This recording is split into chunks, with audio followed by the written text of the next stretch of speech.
ಪ್ರೀತಿಯ ವಿದ್ಯಾರ್ಥಿ ಮಿತ್ರರೇ, ಪುನರ್ವಿ ಎಜು ಸಂಸ್ಕಾರ್ಗೆ ಸ್ವಾಗತ ಸುಸ್ವಾಗತ. KCET ರಿಸಲ್ಟ್ ಅಥವಾ ರ್ಯಾಂಕಿಂಗ್ ಬಂದ ನಂತರ ಮುಂದಿನ ಪ್ರೊಸೀಜರ್ ಏನು ಅಂತ ಎಷ್ಟೋ ನನ್ನ ನೆಚ್ಚಿನ ವಿದ್ಯಾರ್ಥಿ ಮಿತ್ರರು ಕಮೆಂಟ್ ಬಾಕ್ಸ್ನಲ್ಲಿ ಕಮೆಂಟ್ ಮಾಡಿದರು. ಹಾಗಿದ್ರೆ ಬನ್ನಿ, KCET ರಿಸಲ್ಟ್ ಬಂದ ನಂತರ ಏನು ಮಾಡಬೇಕು ಅನ್ನೋದನ್ನ ಈ ವಿಡಿಯೋದಲ್ಲಿ ನಾವು ತಿಳ್ಕೊಳ್ತಾ ಹೋಗೋಣ.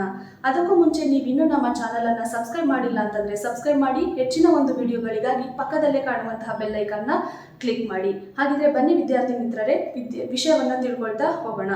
KCET ರಿಸಲ್ಟ್ ಬಂದ ನಂತರ ಡಾಕ್ಯುಮೆಂಟ್ ವೆರಿಫಿಕೇಶನ್ ಅಂದರೆ ನೀವು ಅಪ್ಲಿಕೇಶನ್ ಆಗಬೇಕಾದ್ರೆ ಯಾವ್ಯಾವ ಕೋಟಾಗೆ ನೀವು ಎಲಿಜಿಬಲ್ ಇದ್ದೀರಾ ಅಂತ ತಿಳಿಸಿದ್ದೀರಾ, ಅದರ ಆಧಾರದ ಮೇಲೆ ನೀವು ಡಾಕ್ಯುಮೆಂಟ್ಸ್ನ ಸಬ್ಮಿಟ್ ಮಾಡಬೇಕಾಗುತ್ತೆ. ಅಂದರೆ KCET exam admit card, study certificate, income certificate, caste certificate, ಈ ಎಲ್ಲ ಡಾಕ್ಯುಮೆಂಟ್ನ ಸಬ್ಮಿಟ್ ಮಾಡಬೇಕಾಗುತ್ತೆ.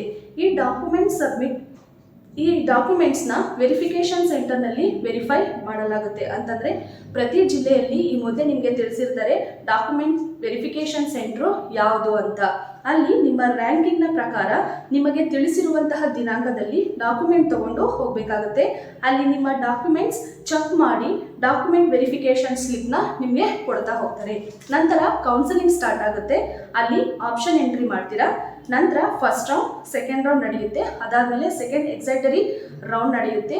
ಅಲ್ಲಿ ನೀವು ನಿಮಗೆ ಸಿಕ್ಕಿರುವಂತಹ ಕಾಲೇಜ್ಗಳಲ್ಲಿ ನಿಮಗೆ ಯಾವ್ದು ಇಷ್ಟ ಇದೆಯೋ ಆ ಕಾಲೇಜ್ನಲ್ಲಿ ಸೆಲೆಕ್ಟ್ ಮಾಡಿ ಅಡ್ಮಿಷನ್ನ ತಗೋಬಹುದಾಗಿದೆ. ಇದಿಷ್ಟು KCET ರಿಸಲ್ಟ್ ಅಥವಾ ರ್ಯಾಂಕಿಂಗ್ ಬಂದ ಮೇಲೆ ನೀವು ಮಾಡಬೇಕಾಗಿರುವಂತಹ ಪ್ರೊಸೀಜರ್ ಆಗಿದೆ.